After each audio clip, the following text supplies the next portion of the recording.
Também aqui no Pecuária em Alta começamos a falar sobre a utilização do cruzamento industrial como uma importante ferramenta para a produção de bezerros de qualidade. Apresentamos exemplos reais das fazendas Bartira, uma das maiores produtoras de bezerros do Brasil. Falamos também sobre a importância da fêmea para o processo de seleção e destacamos os principais pontos de avaliação dessas matrizes. Mas e o descarte? Como eliminar as fêmeas do rebanho da forma correta?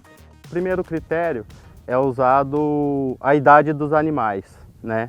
Então as vacas que têm idade acima de 12 anos, então a gente faz o aparte para o lote de última cria.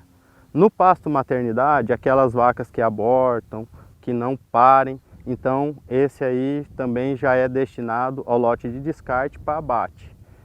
E durante o período de amamentação, aquelas que apresentam os bezerros mais leves, os bezerros mais fracos, essa aí também é destinada ao lote de última cria. Então são uma série de fatores, de critérios que a gente adota e com isso você vai fazendo a seleção dentro do rebanho. Descartadas as fêmeas improdutivas e selecionadas as mães da futura geração, precisamos agora definir a proporção de fêmeas que serão destinadas ao cruzamento industrial. Esse é um dos fatores mais importantes e a gente consegue chegar nesse número principalmente analisando a taxa de desmama.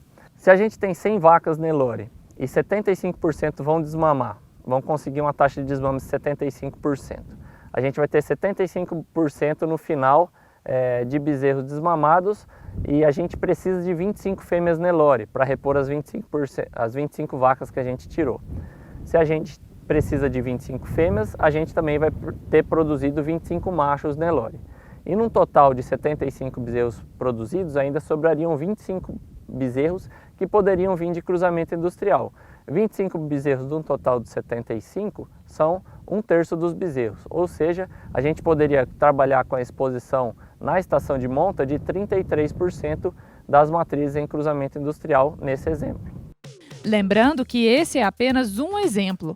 Cada fazenda precisa avaliar os seus objetivos para depois definir as estratégias. As fêmeas são responsáveis por 50% do lucro ou do prejuízo que você terá na sua fazenda. Por isso, é tão importante selecioná-las da maneira correta. A forma mais ideal que teria seria se a propriedade, quando a propriedade possui ou está inserida dentro de um programa de melhoramento genético, pegam as matrizes de melhor avaliação genética para ser mãe da próxima geração de fêmeas da raça base. E as fêmeas de pior avaliação para você utilizar o cruzamento industrial. Muitas fazendas comerciais a gente sabe que não estão inseridas num programa de melhoramento.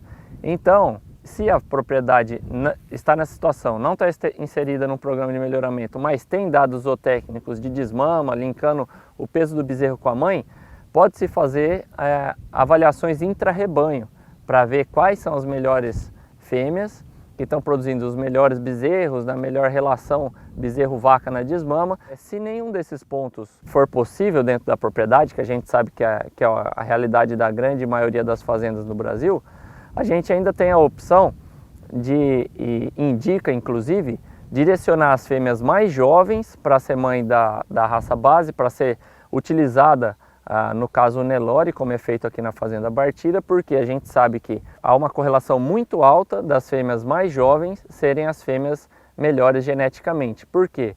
Porque os touros utilizados também são melhoradores. Então, as fêmeas mais jovens são filhas dos melhores touros e das fêmeas que também foram selecionadas previamente.